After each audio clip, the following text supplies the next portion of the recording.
안녕하세요. 꿈라디오 도윤에 오신 것을 환영합니다. 사연을 들으면서 가끔은 가슴이 꽉 막혀 답답할 정도로 화가 치밀 때도 있었고, 때로는 이게 정말 현실인가 싶을 만큼 믿기 힘든 드라마 같은 기적을 느끼기도 했어요. 그렇게 다양한 사연 속에서 같이 웃고, 때로는 후련하게 한숨도 내쉬면서 살다 보니 저에게도 정말 기적 같은 일이 찾아왔답니다. 어디에 자랑할 곳도 없고 사실 이렇게 얘기할 상대도 변변치 않아서 익명의 힘을 빌려 제 사연을 한번 나눠보려고 해요. 저는 현재 20대 후반의 평범한 남성으로 특별할 것 없이 그냥 무던한 삶을 살아왔습니다. 사람들은 제가 성격도 무난하고 누구에게나 친근하게 다가가는 그런 사람이라고 생각할 거예요. 하지만 이런 저에게도 누구에게도 털어놓을 수 없는 깊은 상처가 있었습니다. 그건 바로 누가 들어도 혀를 끌끌 찰 정도로 힘들었던 저의 불행한 어린 시절입니다. 부모님께서 제가 아직 돌도 되지 않았을 때 이혼을 하셨다고 해요. 요즘 세상에 이혼은 흔히 있는 일이잖아요. 한부모 가정이나 재혼 가정도 많고, 그래서 부모님의 이혼 사실 하나만으로 제가 불행했다고 할 순 없어요. 오히려 싸우는 부모님 밑에서 자라는 게 더 큰 고통일 수 있겠죠. 하지만 저희 부모님의 이혼은 성격 차이가 아닌 어머니의 외도 때문이었다고 해요. 어머니는 제가 태어나고 몸조리가 끝나자마자 할머니께 저를 맡기고 시장에 간다고 하거나 이웃집 아주머니를 만나러 간다는 핑계로 집을 자주 비웠다고 합니다. 그러다 결국 다른 남자와 외도를 저지르셨다는 이야기를 들었어요. 상대는 어머니가 결혼 전에 잠깐 다녔던 공장에서 알게 된 동료라고 합니다. 어머니는 공장에서 더 이상 일하기 싫다며 아버지께 결혼을 요구했고, 집안일은 모두 할머니께 맡긴 채 바람을 피우셨죠. 당시 건설 현장에서 일하시던 아버지는 그 사실도 모른 채 더 열심히 일해야겠다는 생각에 거의 쉬지도 못하고 매일같이 일터로 나가셨습니다. 어머니는 더 이상 일하지 않겠다고 하셨으니 아버지는 가족을 위해 더욱 고생하신 거죠. 그러나 어머니는 뻔뻔하게도 먼저 아버지께 외도를 고백하며 더 이상 사랑 없는 결혼 생활을 할 수 없다고 했고, 저를 두고 떠나겠다고 하며 결국 짐을 싸서 나가셨습니다. 그 충격에 남겨진 아버지는 매일 술에 의지하며 거의 폐인처럼 지내셨다고 해요. 그런 아버지를 일으켜 세운 건 바로 할머니였습니다.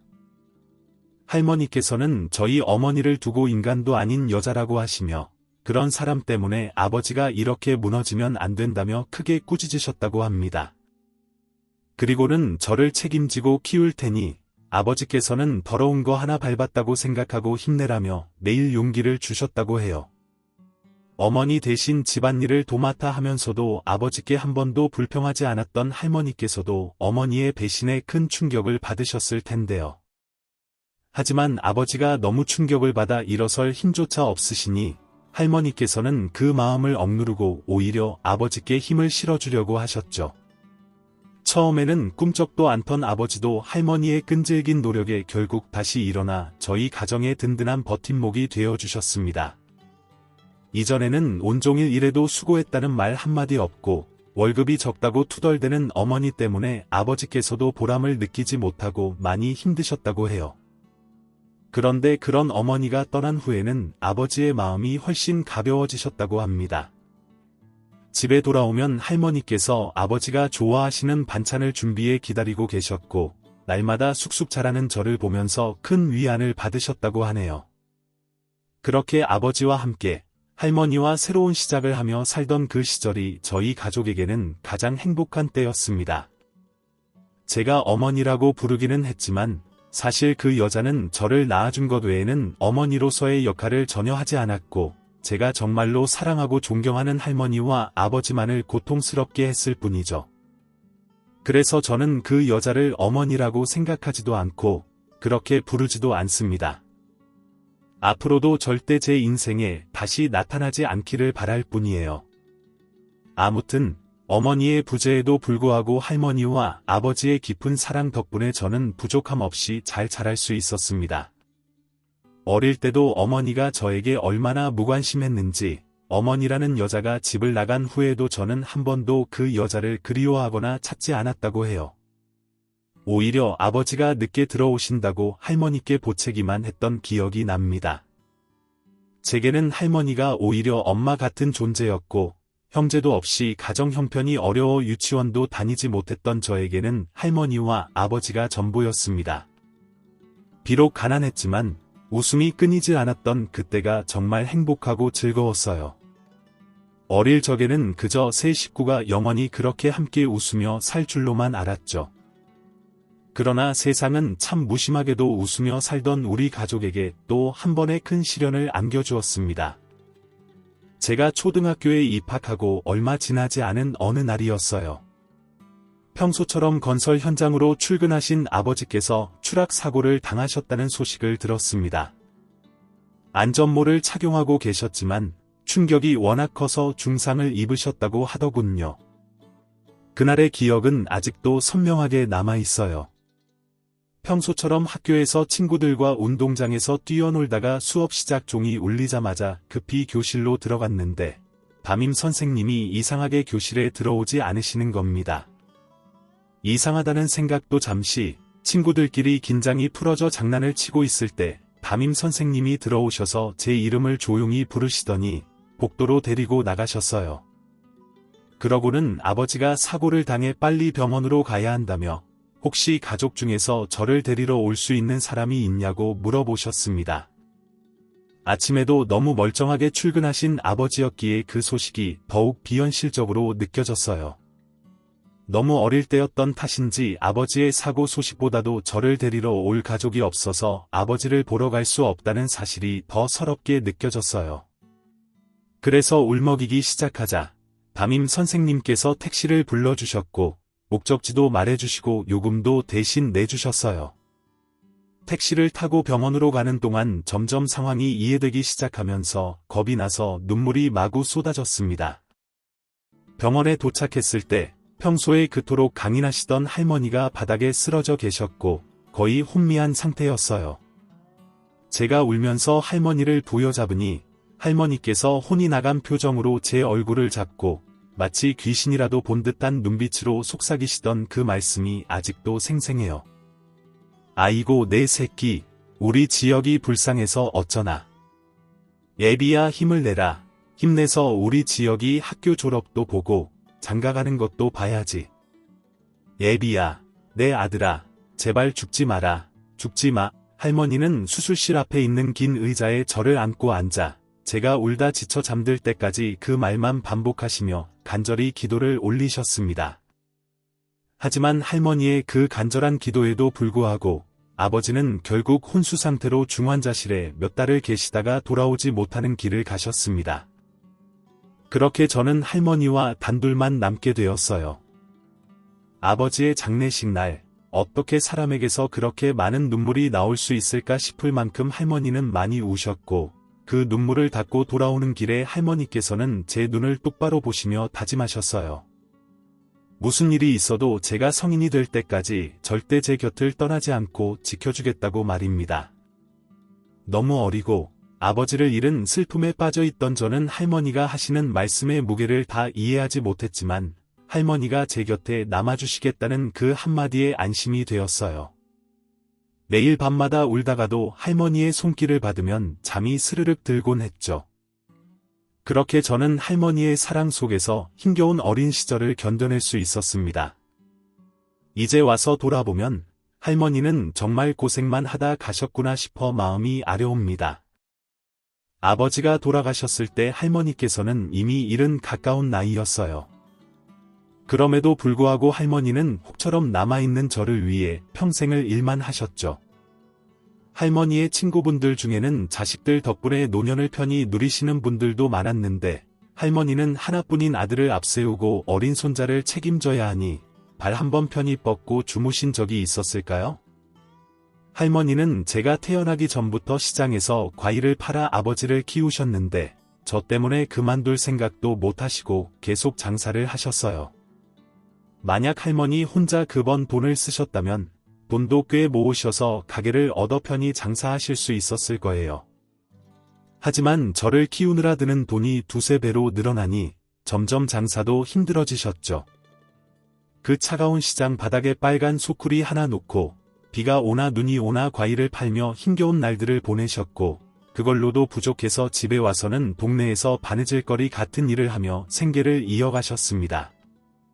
그렇게 고생만 하시던 할머니께서는 정말 거짓말처럼 제가 성인이 된 지 얼마 되지 않아 너무 피곤하시다며 일찍 잠자리에 드셨는데, 그날 밤 다시는 깨어나지 못하셨습니다. 할머니께서 저 때문에 너무 힘들게 일하셔서 그러셨는지, 아니면 아버지가 너무 그리우셨던 건지. 정작 제대로 된 효도 한번 해드리지 못했는데 너무나 빨리 하늘로 가버리신 할머니 생각에 저도 함께 하늘로 가고 싶다는 생각이 들 정도로 힘들었습니다. 시간이 많이 흘러 이제는 할머니 생각이 나면 가슴이 미어지긴 해도 일상생활을 할 수 있게 되었지만, 처음 돌아가신 후 몇 년 동안은 정말 힘겨웠습니다. 특히 명절이 다가올 때면 그 쓸쓸함은 이루 말할 수 없었어요. 명절만 되면 어디를 가도 가족들이 함께 웃고 떠드는 모습을 보는 게 너무 고통스러워서 저는 명절 기간 동안 집 밖으로 나간 적이 없었습니다. 울리지 않는 휴대폰을 붙들고 혹시나 할머니께 연락이 올까 하루 종일 누워서 휴대폰만 바라보기도 했었죠. 물론 연락이 올 리 없다는 걸 알면서도 말이에요. 그렇게 몇 번의 명절을 쓸쓸히 보내다 보니 명절만 다가와도 스트레스를 받았고 너무 힘들어지더군요. 평소에는 긍정적이고 낙천적이라는 말을 자주 듣던 저도 명절만 되면 나쁜 생각이 자꾸 들고 아침이 오는 게 고통스러웠습니다. 그렇게 명절을 간신히 버티고 있었는데 어느 날 문득 이런 생각이 들었어요. 하늘에 계신 할머니와 아버지께서 저희 이런 모습을 보면 얼마나 마음이 아프실까 하고요. 제가 명절에 이렇게 힘들어하는데 할머니와 아버지도 하늘에서 명절을 보내시며 저를 걱정하고 계시지 않을까 하는 생각이 들자 더 이상 이렇게 살아서는 안 되겠다는 결심을 하게 되었습니다. 저도 이 세상에서 무언가를 잘 해내고 나면 나중에 할머니와 아버지를 떳떳하게 만날 수 있을 것 같았어요. 그래서 그 결심을 실행에 옮기기로 했습니다. 마침 휴대폰 약정이 끝나서 기계를 교체할 때도 되었고, 번호도 바꾸면 더 이상 명절에 휴대폰만 붙잡고 오지 않을 연락을 기다리지 않게 될 것 같았어요. 지금 생각해보면 참 허무맹랑한 생각이지만, 그때는 그런 작은 변화 하나하나가 저에게 큰 의미였고, 또 큰 용기가 필요했습니다. 그래서 번호를 바꾸고 나서, 그해 명절부터는 새롭게 시작해보자고 스스로 다짐했습니다. 그런데 번호를 바꾸고 맞이한 첫 명절에 정말 이상한 일이 일어났습니다. 명절 연휴 첫날, 연휴 동안 무엇을 할지 생각하며 시간을 보내고 있었어요. 그동안 아르바이트로 모은 돈이 꽤 있어서 할머니와 아버지가 계신 곳을 들르면서 혼자 여행을 가는 것도 좋겠다는 생각이 들어 휴대폰으로 근처 관광지를 찾아보고 있었죠. 그런데 갑자기 모르는 번호로 문자 메시지가 하나 도착했습니다.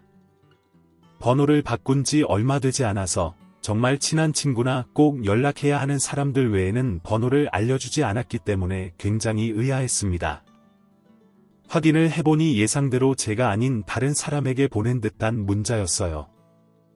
맞춤법도 엉망이고 띄어쓰기도 잘 맞지 않은 데다 요즘은 다들 문자 대신 메신저나 SNS로 연락을 주고받는데 문자로 보낸 걸 보니 연세가 있으신 분이 번호를 착각하고 보낸 것 같았죠.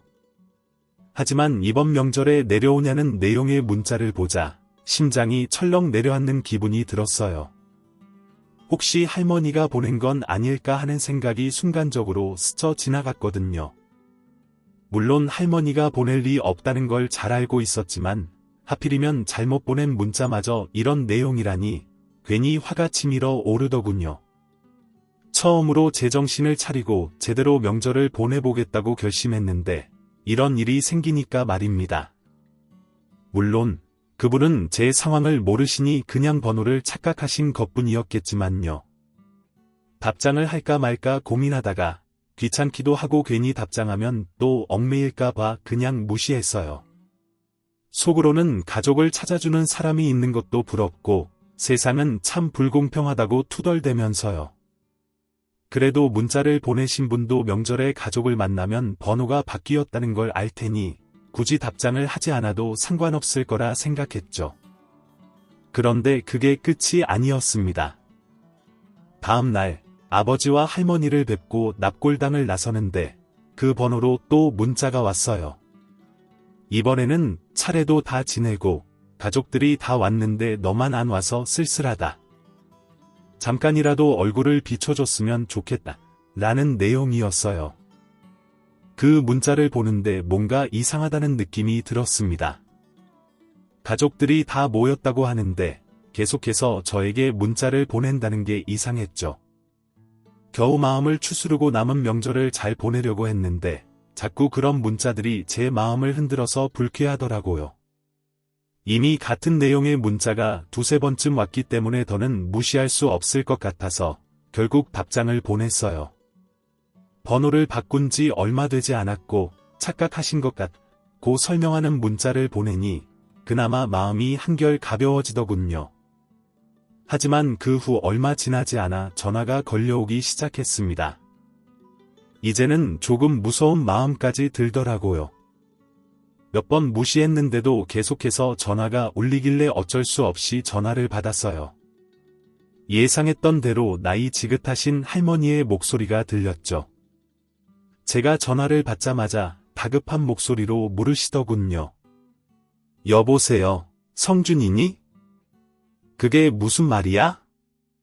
번호가 바뀌었다니 저는 다시 제가 번호를 바꾼 지 얼마 안 돼서 이 번호가 어르신 손자의 번호가 아니에요. 계속 연락을 주시면 제가 조금 힘들 것 같아요. 이제 그만해 주시면 좋겠어요. 라고 말했죠. 하지만 할머니는 아니 그게 무슨 말이야? 성준아, 목소리도 성준이구먼. 우리 손자 번호가 맞는데 대체 무슨 일이 있는 거니? 왜 집에 안 오니? 라고 계속 물으셨어요. 아무리 제가 손자가 아니라고 설명을 해도 할머니는 도무지 그 사실을 받아들이지 않으셨고 같은 이야기를 계속 반복하셨습니다. 그러면서 왜 집에 오지 않냐며 성화를 부리시며 아무리 바빠도 몇 년째 집에 안 오는 건 아니지 않냐고 혼을 내시는데 정말 답답해서 팔짝 뛸 지경이더군요. 괜히 전화를 받았다는 생각이 들면서 슬슬 화가 나기 시작했어요. 그런데 제가 도저히 참을 수 없이 한계에 다다라서 화를 벌컥 내려고 할 때 전화 속에서 실랑이가 일어나는 소리가 들리더니 갑자기 누군가 벌컥 화를 냈습니다.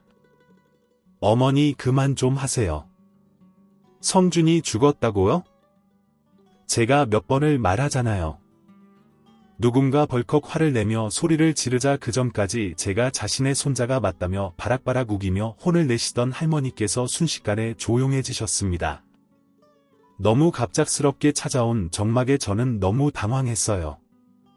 무슨 상황인지 알아차리기도 전에 그냥 너무 당황스러워서 전화를 끊으려고 했습니다.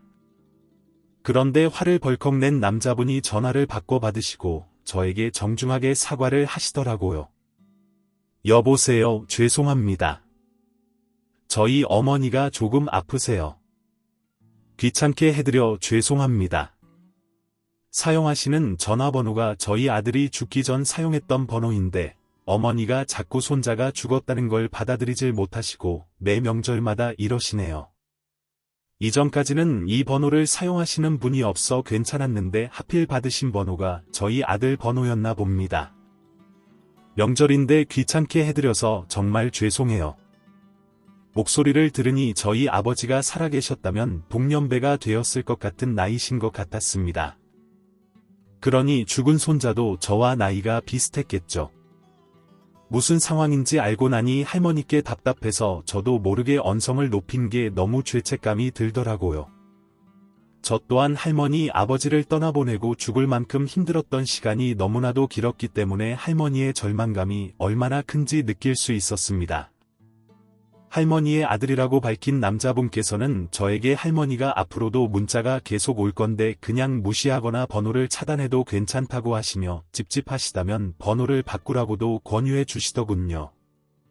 마음이 아파 제대로 대답도 하지 못하고 괜찮다고 할머니 잘 챙겨 드시라고만 대답하고 전화를 끊었네요. 그날 하루는 여러모로 찜찜하고 기분이 좋지 않았습니다. 예전 명절처럼 저 혼자만 누구에게도 환영받지 못하고 힘든 명절을 보낸다는 우울감으로 힘들었던 건 아니지만 왠지 할머니의 가족이 많이 걱정되었습니다. 아니나 다를까 할머니는 다음 날도 그 다음 날도 연락이 오셨어요. 아마 치매 기운이 조금 있으신지 있었던 일을 자꾸자꾸 깜빡하시는 경향이 있으신 것 같았습니다. 할머니 아들과 전화를 하기 전까지는 마냥 문자가 귀찮고 자꾸 제 마음을 흔드는 것 같아 화가 났는데 상황을 알고 나니 손자가 아니라 문자에 답장을 보내지 못하는 게 너무 죄송하고 마음이 아프더군요. 할머니 아들분 말씀대로 차단을 할까 생각했지만 마음에 짐이 생기는 기분이라 차마 차단까지는 못하고 그대로 문자를 받고만 있었습니다. 그러다가 문득 이런 생각이 들더군요. 저도 할머니가 그리워 명절을 매번 우울하게 집 안에서만 보냈고 여기 계신 할머니는 죽은 손자가 그리워 매번 손자 번호로 문자를 보내시니 저도 할머니께 문자 드린다는 마음으로 답장을 보내면 어떨까 하고요. 그래서 명절이 끝나기 직전 장문의 답장을 드렸습니다. 할머니 잘 지내시죠? 저도 잘 지내요. 이번 명절은 일이 많이 바빠서 못 찾아뵙네요. 그래도 제가 할머니 사랑하는 거 아시죠? 항상 건강 조심하시고 다음에 또 제가 보고 싶으시면 연락 주세요. 언제든지요. 용기를 내어 이렇게 답장을 보내니 잊을만 하면 울리던 휴대폰이 잠잠해졌습니다. 제 마음도 한결 가벼워지더군요. 할머니는 사실 손자 번호로 온 답장이 받고 싶으셨던 것 같았습니다. 저도 할머니께 보낸다는 마음으로 문자를 드리고 나니 마음속에 진 응어리가 많이 없어진 것 같았어요. 그렇게 끝날 줄 알았던 할머니와의 인연은 그 다음 명절에도 이어졌습니다. 어김없이 이번 명절에는 올 수 있냐는 문자를 받았는데도 이전처럼 화가 나거나 심장이 쿵 떨어지는 느낌이 아니라 그저 평온하게 받아들여지더군요. 할머니는 아직 손자를 많이 그리워하고 계시는구나 하고 애절한 사랑이 느껴졌습니다. 그래서 그 명절에도 문자를 드리고 명절 내내 문자를 주고받았어요. 그 뒤로는 오히려 제가 할머니가 신경이 쓰여 명절이 아니라도 어딘가에서 예쁜 꽃이나 하늘을 보면 사진을 찍어 보내드리고 간간히 밥 드셨냐 감기가 유행이라는데 조심하시라는 내용의 문자도 보내드렸습니다. 얼굴은 뵌 적 없지만 그렇게 문자를 주고받는 기간이 1년 정도 이어지니 정말 저희 할머니처럼 느껴지더군요. 할머니도 저에게 밥 잘 챙겨 먹고 집에 와서 손도 잘 씻고 따뜻하게 하고 자라며 맞춤법이 틀려 제대로 읽기도 힘든 문자를 보내주셨습니다. 가끔은 전화도 걸려왔고요. 할머니의 손자분이 어떤 분인지 전혀 알지 못했기 때문에 그냥 저는 저희 할머니와 전화를 한다는 마음으로 통화를 했어요. 그렇게 기묘한 가족으로 지내면서 제 마음도 많이 편안해지고 더 이상 명절이 오는 게 그렇게 싫지만 않더라고요. 적어도 저에게는 명절에 연락을 보내주시는 성함도 모르고 얼굴도 모르지만 그래도 제 생각을 해주시는 할머니가 한 분 계시다는 생각이에요. 그러던 작년 가을쯤 늦은 밤에 모르는 번호로 전화가 걸려왔습니다. 워낙 늦은 밤에 걸려온 전화라 놀라며 받으니 할머니 아들분이라고 하더군요. 할머니가 건강이 많이 안 좋아지셨다고요? 갑작스러운 소식에 놀라 멍해지더군요. 말없이 전화를 받고 있었는데 할머니의 아들분이 예상치 못한 부탁을 하셨습니다. 다름이 아니라 어머니께서 지혁씨를 많이 보고 싶어 하세요. 자꾸 어려운 부탁을 해서 죄송하지만 혹시 시간이 나실 때 어머니와 한 번만 시간을 보내주실 수 있을까요? 제가 아들이다 보니 염치가 없게도 자꾸 이런저런 부탁을 하고 귀찮게 해드리네요. 어머니가 아무래도 시간이 많이 남지 않은 것 같다 지금이라도 조금이나마 효도를 해드리고 싶다는 못난 아들의 마음입니다. 병원에 있으니 침대에만 누워 계셔야 하고 가족들 면회도 잘 되지 않더라고요. 옆에서 어머니와 시간을 보낼 수 없다는 게 마음이 죄스러워 얼마 전 집으로 모시고 왔는데 혹시 시간이 괜찮으시다면 한번 집으로 초대하고 싶습니다.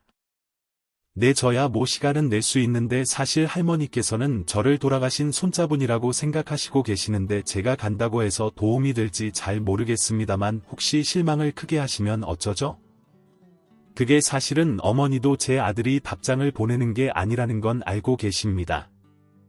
정말 고맙게도 지혁씨가 답장을 보내서 어머니의 그리움을 좀 풀어주려 한다는 걸 처음부터 알고 계셨는데 손자가 너무 그리운 마음에 손자라고 생각하고 연락을 주고받으신 것 같아요.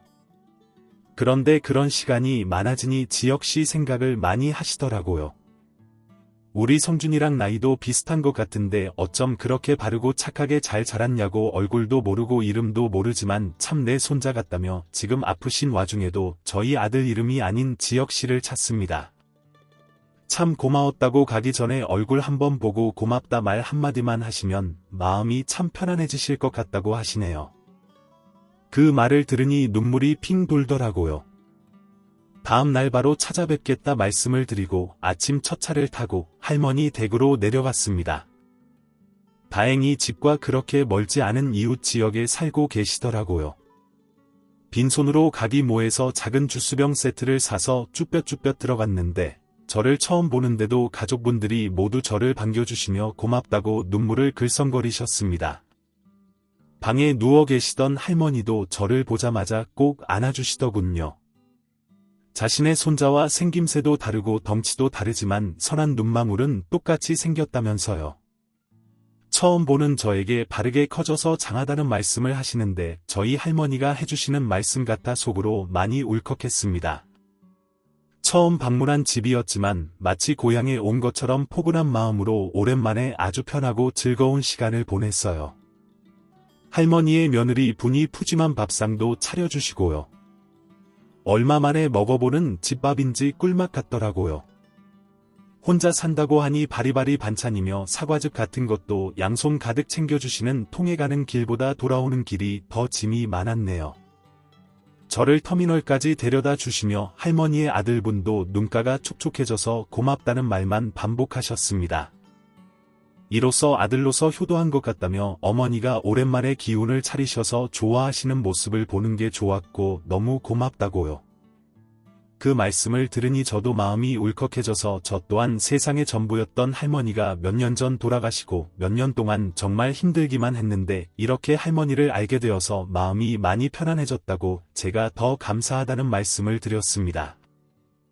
그 뒤로 저는 시간이 나면 할머니 댁에 들러서 할머니와 함께 시간을 보냈습니다. 가족들과 같이 근처 근교 관광지에 여행도 갔고요. 할머니는 신기하게도 저를 만나고 3개월 동안 건강이 무척이나 좋아지셨어요. 제가 방문하기 전까지는 방에서 나가는 것도 힘들어 하셨는데 저를 만나고 난 뒤부터는 느리지만 동네 산책도 곧잘 하신다고요. 저도 할머니 손을 잡고 산책을 하는 게 무척이나 좋았습니다. 힘들게 일만 하다 돌아가신 저희 할머니와 함께 산책을 하는 기분이 들기도 했어요. 할머니가 힘들어하시면 업고 동네를 천천히 걷다가 들어오기도 하고 유튜브나 인터넷을 뒤져 함께 가기에 힘든 먼 해외의 모습을 보여드리며 방에서 시간을 보내기도 했어요. 그렇게 행복한 시간을 3개월 정도 보내다가 얼마 전 할머니가 영영 돌아가시게 되었습니다. 모두들 준비한 이별이다 보니 갑자기 돌아가신 저희 아버지나 할머니를 보내드리는 것처럼 힘들진 않았어요. 오히려 많은 추억을 쌓을 수 있게 마지막 힘을 내주신 할머니께 다들 고마워하는 마음이었죠. 하지만 할머니를 보내드리고 돌아오니 마음이 무척이나 텅 비더라고요. 그래도 예쁜 것 보고 맛있는 것 먹고 무엇보다 명절이 오면 연락을 드릴 수 있는 분이 계셨는데 저는 다시 홀로 돌아가게 되는 거잖아요. 마음이 많이 쓸쓸했지만 그래도 가끔 꺼내볼 추억이 생겼다는 것에 감사하며 살아가려고 했어요. 그런데 할머니 아들분께서 앞으로도 명절에 같이 와서 시간을 보내자고 하시더라고요. 본인 가족도 아들이 갑작스럽게 죽고 힘들게 지냈는데 제가 와서 한동안 행복했다고요. 명절에 따로 할 일이 없으면 와서 밥이라도 먹고 가라는 따뜻한 말씀에 넘치도 없이 감사하다고 덜컥 받아들였습니다. 아마도 저는 아직 가족의 품이 많이 그리운 것 같습니다. 그렇게 잘못된 번호로 생겼던 해프닝이 저에게 새로운 가족을 만들어주는 연결고리가 되었네요. 이번 설날 저는 명절 연휴가 시작되자마자 저희 아버지와 할머니를 뵌 뒤 바로 할머니 댁으로 갔습니다. 할머니의 가족분들과 같이 차례도 지내고 가족 앨범도 구경하며 시간을 보냈어요. 할머니 말씀대로 할머니의 손자분은 저와 외모가 아예 다르게 생겼는데 눈이 좀 비슷하게 생긴 것 같더라고요. 할머니의 젊은 시절도 무척이나 고우시더군요. 그렇게 웃으며 시간을 보내고 맛있는 밥도 잔뜩 얻어먹고 집에 돌아가려고 하는데 할머니의 아들분께서 저를 조용히 안방으로 부르시더군요. 무슨 일인가 하고 갔더니 장롱에 보관되어 있던 오래된 보석함을 꺼내 그 안에 든 금팔찌 목걸이를 제게 건넸습니다. 팔찌는 할머니가 항상 하고 계셨던 유품이었고 목걸이는 할머니가 애지중지 아끼시던 보물이라고 하시더군요. 할머니가 돌아가시기 전에 저에게 이 물건들을 물려주고 싶어 하셨다고 유품이니 받아달라는 말씀에 저는 펄쩍 뛰었습니다. 아니요. 그렇지만 저는 할머니께 딱히 해드린 것도 없고 받을 자격이 없는데요. 제가 받기엔 너무 과한 물건인 것 같습니다. 이렇게 거절했지만 아들분께서 할머니의 마지막 부탁이었다고 꼭 받아달라고 거듭 부탁을 하시더라고요. 그러면서 저에게 충분히 자격이 있다고 말씀하셨습니다. 할머니가 제 덕분에 추억을 많이 쌓고 가실 수 있었다고 남은 가족을 위해서라도 꼭 받아달라고 하시더라고요. 계속되는 부탁에 어쩔 수 없이 유품을 받아들고 왔지만 아직까지 저희 집 장롱에 고이 보관하고 있습니다. 가끔 들여다보면서 할머니 생각도 많이 하고요. 금팔찌는 중요한 일이 있을 때마다 부적처럼 끼고 나가곤 해요. 지금도 할머니의 남은 가족분들과 식사도 같이 하고 자주 내려가 시간을 보내고 있습니다. 할머니의 아들분은 제 이야기를 듣고 손자를 잃은 할머니의 가족과 할머니를 잃고 혼자 남은 제가 어떤 신비로운 이유로 이어져서 이렇게 인연이 닿게 되었다며 무척이나 고마운 일이라고 입버릇처럼 말씀하시곤 해요. 저도 그렇게 생각합니다. 혹시 하늘에 계신 할머니가 힘들게 사는 저를 보고 이어주신 게 아닐까 하고요. 마침 혼자서도 잘 살아보겠다며 번호를 바꾼 저에게 이렇게 소중한 인연이 생겼다는 게 과연 정말 우연이라고 할 수 있을까 하는 마음도 듭니다. 가끔 할머니의 가족분들과 이야기를 나누다 보면 할머니가 제 사정을 대충 알고 마지막 힘을 내서 소중한 추억을 쌓아주신 게 아닐까 하는 생각도 들어요. 그런 생각이 들면 눈물이 납니다. 제가 저희 할머니께 못해드린 하늘 대신 저와 시간을 보내주시면서 풀게 해주시려고 그렇게 마지막 힘을 짜내 저와 시간을 보내주신 게 아닐까 하고요. 무엇이 어떻게 되었든 저는 우연히 이어진 이 소중한 인연의 끈을 끝까지 놓지 않을 생각이에요. 나중에 하늘에 가게 되면 저희 할머니 아버지, 그리고 이번에 돌아가신 새로 생긴 할머니께도 부끄럽지 않은 훌륭한 사람으로 나타나고 싶습니다. 앞으로 열심히 노력해야겠죠. 지금쯤은 하늘에 먼저 가 계신 저희 할머니와 만나셨을 수도 있을 것 같아요. 그동안 감사했다는 말 직접 전할 수 없어 여기에 대신 보내봅니다. 언젠가 시간이 흘러 다시 만나게 될 때까지 건강히 잘 지내셨으면 좋겠습니다. 그곳에선 아프지 마시고요. 멋진 사람이 되어서 다시 만나게 되면 재미있는 이야기 많이 들려드리겠습니다. 감사합니다. 할머니 지금까지 사연 들어주셔서 감사합니다. 사연이 재미있으셨다면 구독과 좋아요를 눌러주세요. 감사합니다. 안녕히 계세요.